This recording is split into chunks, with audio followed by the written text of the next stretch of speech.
Twilight Princess is a Zelda game with an identity crisis. It wants to be new, yet old.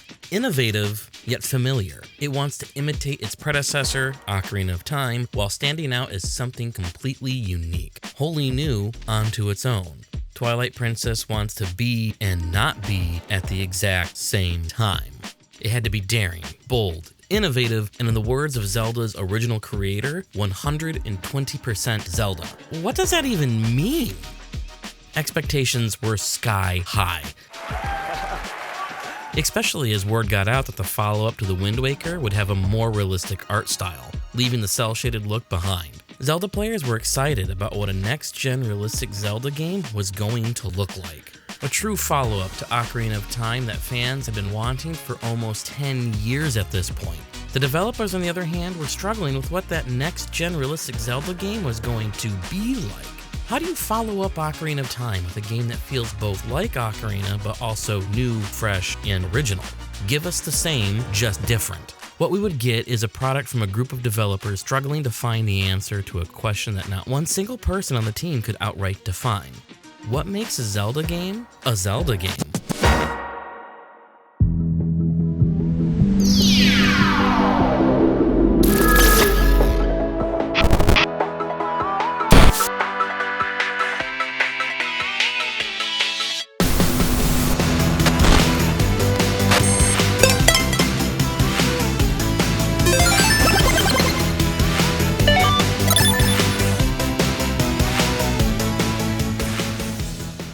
What makes a Zelda game a Zelda game? A question that Eiji Aonuma and his team found themselves asking when trying to develop the follow-up to The Wind Waker. This is a question without a simple answer. It's complicated and multifaceted, with different people clinging to different elements of Zelda games for their own personal definition. It's an answer that comes from a unified consensus from a group of people who figure it out as they make the game. It's no easy task. But Nintendo had established a great structure for their teams to figure it out. But while developing Twilight Princess, this structure was put to the ultimate test, as Nintendo developed their first big budget, big team, big AAA blockbuster title. This was going to take Eiji Aonuma to his limits, and Miyamoto would have to take a more hands-on approach to help guide the seasoned senior staff member and the upcoming younglings in how this should go, and what this kind of development process would look like for Nintendo moving forward. A lot was riding on this. The very future of Nintendo was at stake.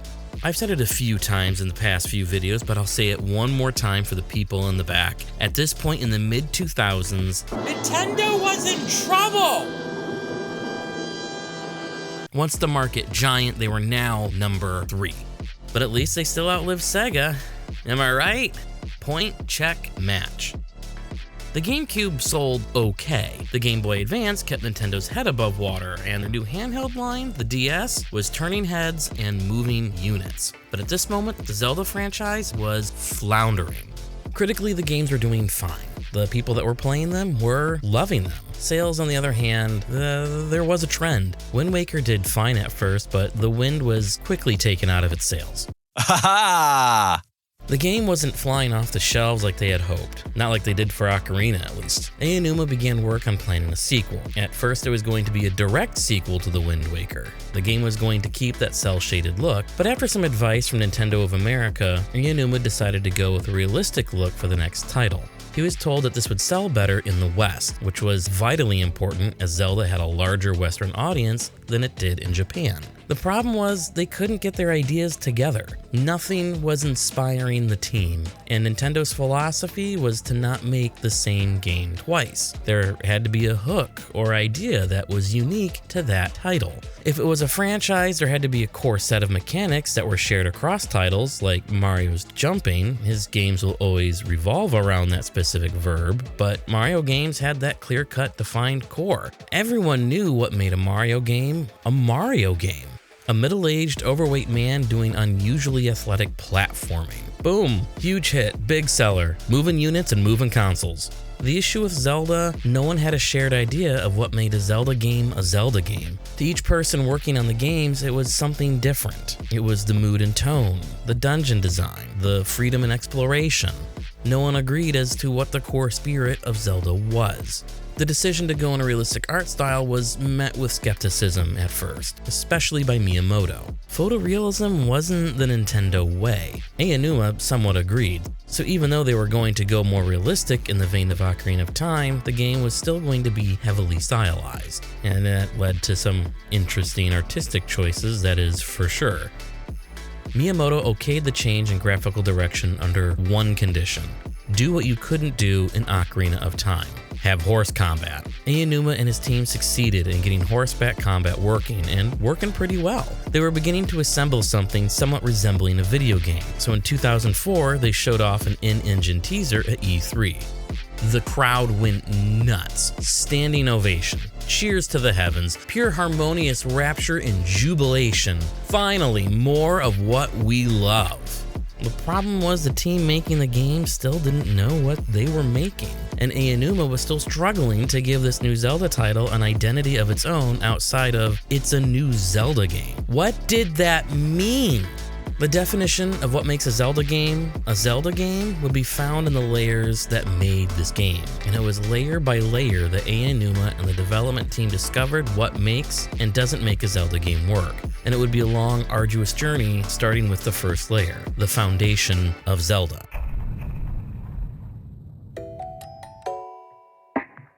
Let's start with the base of this game. Actually, no. I mean, mostly yes, Ocarina is a template, but even Ocarina had a formula to follow as well. It's a different Zelda title that would form the base formula. Yeah, that's it! While the original Legend of Zelda for the NES set the foundation for gameplay and ideas, A Link to the Past set up the formula for a Zelda game structure and pacing, as well as the core design principles for dungeon and item design. The Legend of Zelda consisted of 9 dungeons, 8 of which you gathered pieces of the Triforce of Wisdom to be able to take on Ganon in the 9th dungeon, which is his lair in Death Mountain. In each of these dungeons, you acquired a new item to help you solve puzzles and expand your abilities. Each of these dungeons are connected through the overworld, where you had to search high and low to find the entrance to each one. With the base set and a weird detour into a side-scrolling RPG mashup with Zelda 2, A Link to the Past would formalize what Zelda started on the NES. It would also add some ideas of its own to round out the rough corners of its NES predecessor. The 8 dungeons would be split into 2 sections: 3 simple dungeons, an interlude which acted as its own little dungeon, and more complex dungeons in the back half of the game, with a gauntlet through Ganon's Tower. A Link to the Past would add a tutorial section, which would act as a mini-dungeon in the beginning to teach the player how the game worked, and there'd be a mid-game mini-gauntlet dungeon through Hyrule Castle, which would foreshadow Ganon's Tower at the end of the game. Also in this game, more of the items found in the dungeon would be needed to solve some of the puzzles in the dungeon and defeat the dungeon boss. In Link's Awakening, this would be expanded to every item in every dungeon being needed to solve puzzles and defeat the boss of said dungeon. Most Zelda games would be built on this formula. Ocarina of Time would follow the same formula. It would have 3 dungeons as a child, interlude, which is followed by 5 temples in the adult timeline, and a Ganon's Tower Gauntlet, or Ganon's Castle in this game. Majora's Mask doesn't follow this formula because of its shortened development time. Making more than 4 dungeons just wasn't feasible in that 1 year. Wind Waker does follow the formula, but 3 dungeons were cut mostly because of time, as the team needed to ship the game. Originally, each pearl was going to be a dungeon, and there was supposed to be an ice dungeon and fire dungeon, but due to those time constraints, those 2 were shortened into mini dungeons, and that 3rd pearl dungeon was just cut completely. You could argue that Wind Waker still wouldn't exactly fit this formula, even if no dungeons were cut, but the same feeling is still there. Introductory dungeons, interlude, harder, more complex dungeon. The handheld titles wouldn't hold to this exact formula, but the spirit is still there. There'd still be roughly 8 dungeons with a gauntlet dungeon at the end. Twilight Princess would be no stranger to this formula, and would take heavy notes from Ocarina of Time to flesh out its layouts and ideas. As a matter of fact, Twilight Princess would be built on the bones of Ocarina of Time, and at some points feel like a carbon copy.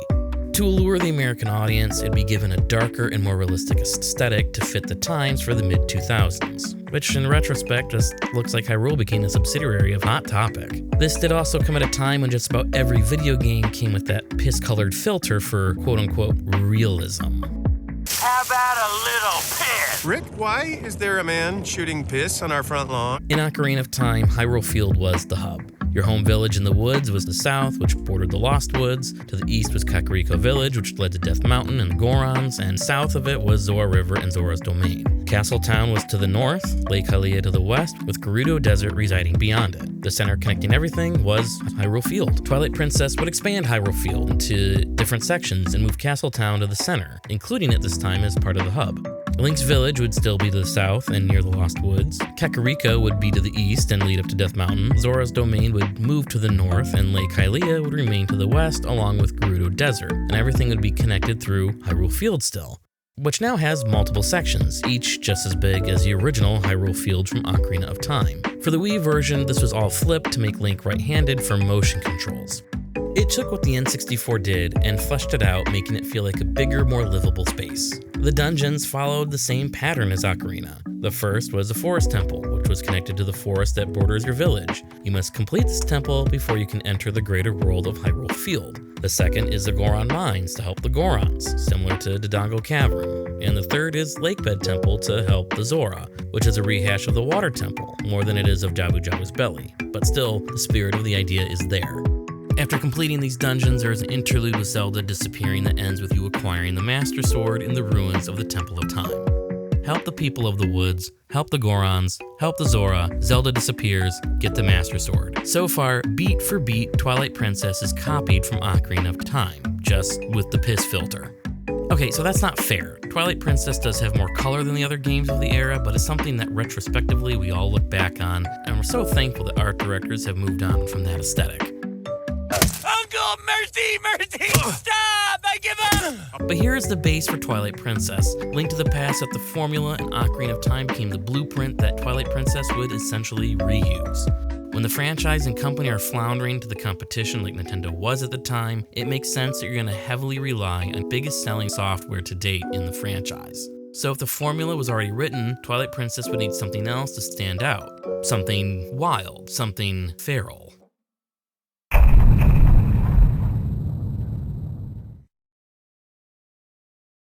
After Link's Awakening, Zelda games started getting gimmicks, or hooks, to make each title stand out from the others. Time travel, masks, sailing, seasons, shrinking. There was something to give the game its own mechanic and identity. So far, Twilight Princess was just Hot Topic Ocarina of Time. To be honest, for Zelda fans at that time, that may have been enough. With the game's format coming together in this realistic style, Aonuma was still struggling to find the hook for this realistic Zelda game. First, it was centered on getting horse combat to work right, something they couldn't figure out for Ocarina of Time. But even with that mechanic fleshed out and working, he still felt something was missing. He went back to Zelda's Past, A Link to the Past to be more specific, and pulled on the light world, dark world thread once again. But this time not just focusing on the two worlds idea, but the transformation idea. In A Link to the Past, when Link first enters the dark world, he turns into a bunny. Well, what if this time he turns into a wolf when he enters the dark world? Or as it would be known in this game, the Twilight Realm. Miyamoto was not on board with the idea at first. He worried that Aonuma was adding too many complications to the animation team. Getting realistic walking for a two-legged person was hard enough. Wolves have 4 legs. Aonuma was adamant, and Miyamoto's condition in allowing the idea in the game was that Link be given a companion to ride on his back. That makes the wolf more interesting to look at for the player. Thus, we have Midna. She would act as a companion character to guide Link and the player through the game, and she is an excellent addition. For the first time, a companion was more than just an annoying navigational device. Midna would be integral to the story and be a fun, cheeky companion. The best one of the bunch, to be honest. Better than who would come next, that is for sure. And at the end, when you defeat Zant and then Ganondorf and restore the Mirror of Twilight, Midna reverts back to her original form. I don't know what this is awakening in me. The wolf transformation in the first half of the game would be conditioned to the Twilight Realm, but in the second half, Link can transform at will, anytime, anywhere. And with the wolf form came specific mechanics. Wolf Link could track scents, dig in specific holes for treasures or for alternate paths to reveal secret areas, attack multiple enemies at once, and fast travel between warp points. In certain areas, he'd also be used for climbing and jumping, so to speak. This transformation mechanic could be used throughout the overworld and Hyrule Field, as well as in dungeons. The Poe Hunt would make a return from Ocarina of Time, but this time would only be visible to Wolf Link with his wolf senses. And this would also recontextualize the Poe Hunt in the Arbiter's Grounds, which was a rehash of the Poe Hunt from the Forest Temple. Wolf Link would lead to a better, more fleshed out companion character, but the mechanic itself, I find it to be a little lackluster. It was an admirable and interesting way to recontextualize ideas from Ocarina of Time to make them feel somewhat fresh. It still felt like Aonuma was grasping at straws to figure out how to make something old feel new and revitalized, to set the game apart from a predecessor to feel both familiar and new at the same time. I am by no means dogging on the wolf mechanic. Ha! I don't hate it. I think it's a fun idea, but I can tell it feels a bit tacked on, and maybe even a little bit desperate. That it wasn't truly an organic inspiration, but was kind of forced on the design of the game to help differentiate it from previous Zelda titles. The fact that it is implemented and designed as well as it is into the core functionality of the game is a testament to the talent and dedication of Nintendo developers to create high-quality products. But it's obvious that they struggled to use the idea to make Twilight Princess feel wholly distinct from its inspiration. But that could also be due to the fact that they were trying to cater to an audience that was begging for another Ocarina of Time, but not wanting a clone of Ocarina of Time. It's an impossible tightrope to walk. After Aonuma got the development team working on these Wolf Link ideas, his focus was needed elsewhere for a time. He shifted to help Capcom see its Game Boy Advance project across the finish line. In January 2005, he came back to the Realistic Zelda project. It still needed a lot of help. Wolf Link had added some complications, so an extra year was added to the development time. The team breathed a collective sigh of relief, but Aonuma still had an existential crisis. The realistic aesthetic, the horse combat, the wolf transformation, none of this seemed to be enough to make the game feel substantially different from previous Zelda titles. What will make this Zelda title really, and I mean really, stand out? That was a question he kept coming back to and just wasn't getting an answer with any of the ideas he threw at the development team. At this moment, he just had a bigger version of Ocarina of Time, with a wolf. He was overseeing the handheld division's pre-production development of a Zelda DS game at the time, and the touchscreen controls really had him excited. They were novel and interesting. He was much more excited about that project than this tentpole Zelda title. This was when Miyamoto suggested one more thing to Aonuma that could help him overcome his lack of inspiration of novelty for Twilight Princess. Port it over to the Wii so we can use it as a Wii launch title and use motion controls. Bingo, bango, yes! Your targeting cursor moves independently. Outside it, the camera moves with it. When the Wii was introduced as a motion-controlled game console, the first thing on every Nintendo fan's mind was, how awesome would it be to wave a sword around in Legend of Zelda? The Zelda development team, on the other hand, did not have this as their first instinct, surprisingly. So naturally, they gave the motion controls to camera. The sword would be a button press. Reading the developer interviews about Twilight Princess, their thinking wasn't completely off base. I kind of understand it. They were more so trying to emulate what the DS Zelda was doing by mainly making use of the pointer controls of the Wii. It would make aiming a lot easier with more precise, finely tuned movements. Unfortunately, tying the camera controls to motion controls didn't work out too well. This control scheme was a demo they brought to E3 2006, just 5 months shy of release. People who played it hated it. They wanted to swing the sword with the Wii remote. The reason they didn't implement it that way at first was because the team felt players would get tired of swinging the Wii remote around while playing. They did have vertical action mapped to an upswing and horizontal action to a side swing, but they naively thought players would get tired of that. Like literally physically tired.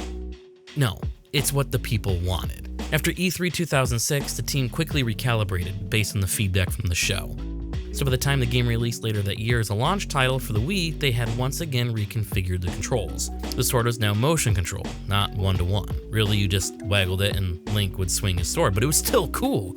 The illusion was there, and that was enough at the time. Back in 2006, I remember playing it and thinking, I felt like I was actually Link. Obviously, you can tell from the footage of this video, I played the Wii U HD version that did not include the motion controls for the sword, but it is still an integral part of the design and release of this game. While in retrospect, the motion controls were tacked on, it did add to the feel and flavor of the combat for the time. Coming back from working on the Minish Cap, you can see some of the combat ideas were lifted from that title and adapted into Twilight Princess. Minish Cap had the Sword Masters teaching Link new combat moves. In Twilight Princess, we got the wolf statues, which incorporated music elements from Ocarina and Wind Waker. These would awaken the old hero who would teach Link new combat moves. This gave Link more options in combat and added a bit of strategy. No more wait and strike, at least not as much. Link could use a shield bash to offset a defending enemy. He could also impale the downed enemy, roll at the right moment to strike from behind, and if you time things right, you could deal a fatal blow with a quick unsheathing of your sword. There were some cool moves, and combat felt really good in this Zelda title. It was Ocarina of Time combat, but better. Some of these elements were in Wind Waker, but more control was given to the player. The WOOF moves were also well tuned. WOOF Link had a unique move that required some strategy to use. For opening up the fast travel sections, you had to solve the combat puzzle in these arenas, holding down a button to create a radius that when each enemy was in the radius, they were tagged. When the button was released, WOOF Link would attack each one in sequential order of tagging, yet it'd be really quick, defeating each enemy before the last one could reawaken the downed enemies.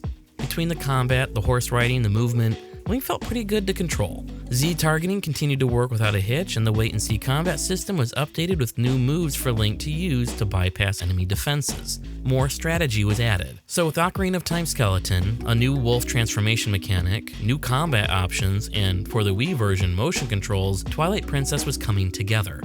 Finally. But with all these ideas layered one on top of another, Aonuma still had to accomplish the biggest direction he was given from Miyamoto. Make it 120% Zelda, whatever that means.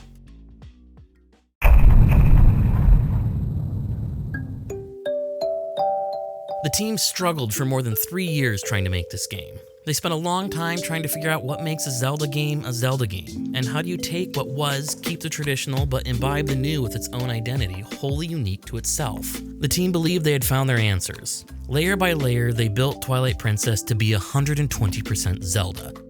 They started with the foundations of Zelda, with the bones of Ocarina of Time, and they built on top of that. The question is, did all that work? Did this game feel like a Zelda game? Did it feel like the ultimate Zelda game? If we were to dig into the nitty-gritty details of the dungeon design, the item selection, world layout, the story, yeah, this is all the familiar hallmarks of a proper Zelda title. But at the very core of the game are all the Zelda tropes as defined by Ocarina of Time, both in tone, pacing, and gameplay. While the themes and story beat may be ripped off from Ocarina of Time, the dungeon design and ideas do have a little more originality. They're interesting and novel for 2006. Showing that while Nintendo may have been struggling with the hook to this Zelda game, they still had top-tier level design. Even if some tropes and tones are lifted straight from Ocarina, they're implemented in original and unique ways. The boomerang is now a wind-type weapon, combining some aspects of the Deco Leaf from Wind Waker. Now you get 2 hook shots instead of just 1. The spinner and the Dominion Rod, while mostly used in the respective dungeons, are fully realized in their context. They're interesting and unique, but there are also interesting mechanical ideas that differ from Ocarina of Time that are present in these dungeons.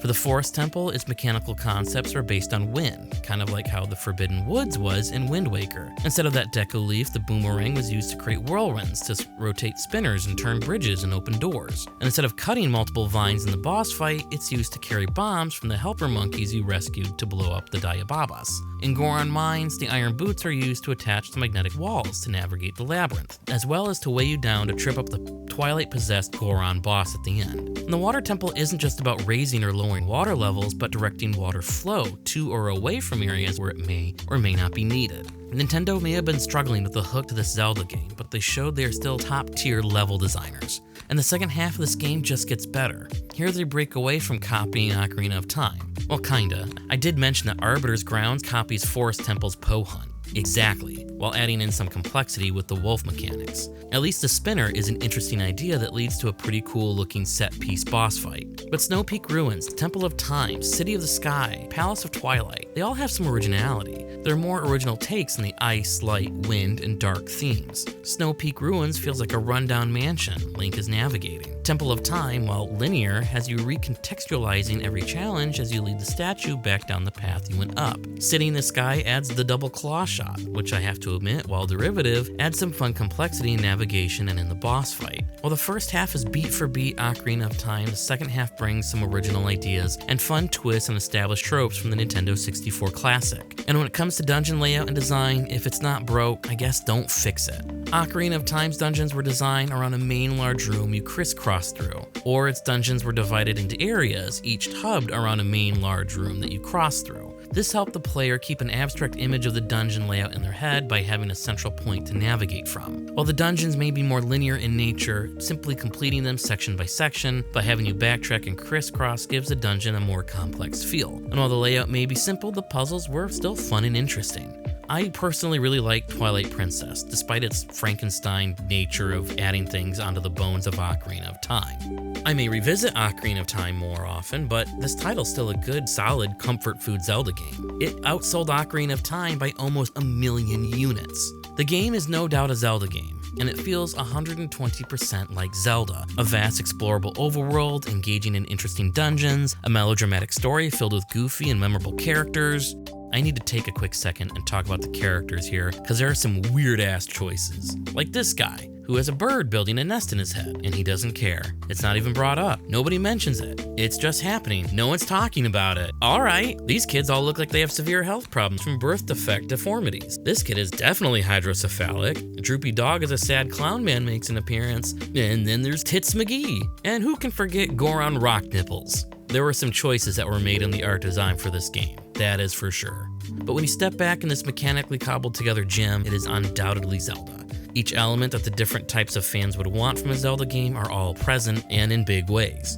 It's obvious that the question, what makes a Zelda game, doesn't have just one answer, and it's not exactly the sum of its parts. To each person, there are elements that they love. For some, it's the setting and the story. Others, it's sword combat. Others, the dungeon and puzzle design. Others, it's the exploration and finding little treasures hidden throughout the world. Some may really like the mini-games and little side quests. There's so many things that make a Zelda game, some players may never even interact with some elements of the game if they don't want to. Zelda is both the sum of its parts and its individually separated ideas simultaneously. A decade later, Nintendo would really change the core identity of this question and radically redefine elements of this answer to move the franchise into a different direction. And that's a discussion for another video, another time. But it is obvious Twilight Princess wanted to be every answer to that question of what makes a Zelda game, and it wanted to be 120% that answer. What's interesting about this is how positively the game reviewed back in 2006, and how retrospectively it is viewed as a rehashed hack. Whatever your view on Twilight Princess is, there is no doubt that what was made is still something special. It may not have really moved the franchise forward in a large or meaningful way, but it was unabashedly and unashamedly 120% Zelda.